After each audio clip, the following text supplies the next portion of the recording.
Intervensi negara di situ yang selalu Mas Ep katakan bahwa ini harus lawan Pak Jokowi. Tolong yang Anda maksud negara itu apa? Ya, saya akan jelaskan. Supaya konkret aja. Baik, baik. So kalau negara termasuk Anda juga, Anda kan di DPR. Oke. Baik.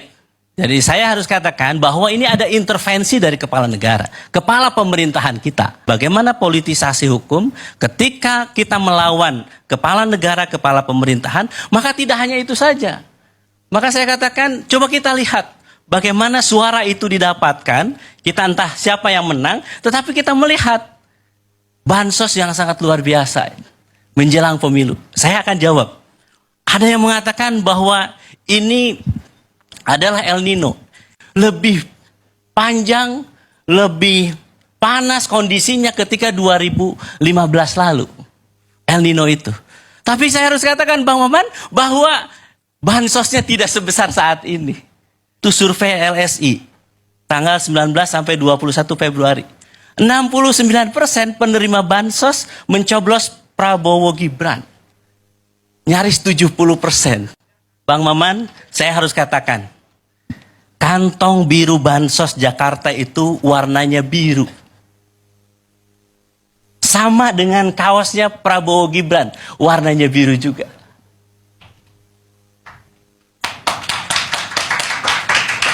Dan saya menemukan data dan fakta, dan ini sudah ada di Timnas 01, bahwa pembagian bansos juga ada kaosnya juga, ada stikernya juga.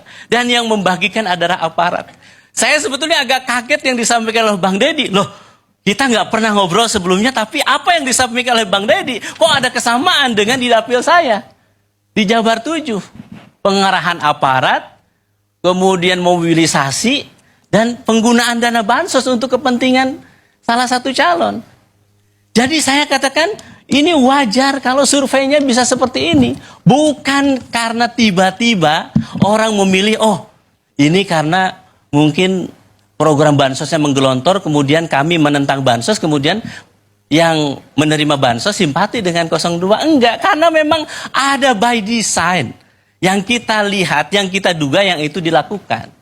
Itu sebagian ada amplopnya juga tuh, bukan cuma... Betul, saya kaget juga 300.000 kok, loh nilainya kok sama dengan di dapil saya. Terus cara-caranya memanggil aparat juga kenapa sama? Inilah yang kita saat ini bangun komunikasi. Ada delegitimasi terhadap MK. Kemudian Bawaslu juga demikian. MK tadi ya, penyaluran bansos itu melalui kementerian apa?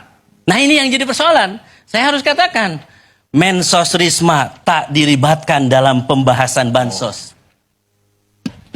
Itu Prof. Yusril, saya sudah menyiapkan jawaban-jawaban dari 02. Karena saya diskusi tentang ini itu sudah panjang.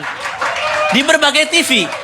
Jadi El Nino saya tahu jawabannya. Terus kemudian COVID, termasuk juga semua penyelenggaranya itu saya sudah tahu jawabannya. Saya tambahin sedikit. Itu juga kita harus pertanyakan. Karena menurut data yang ada di Mensos, itu kalau saya tidak salah 18-20 juta penerima. Tapi yang sekarang itu penerima hampir 50 juta orang. Nah persoalannya ketika tadi persoalannya tidak melibatkan Kementerian Sosial, datanya tidak digunakan, lalu datanya siapa? Rakyat menghendaki ada forum terbuka yang lebih transparan untuk membuka ini. Dengan cara apa? Memang salah satunya hak angket. Karena dengan hak itu maka rakyat bisa tahu jawaban-jawaban, kekhawatiran itu, benar nggak?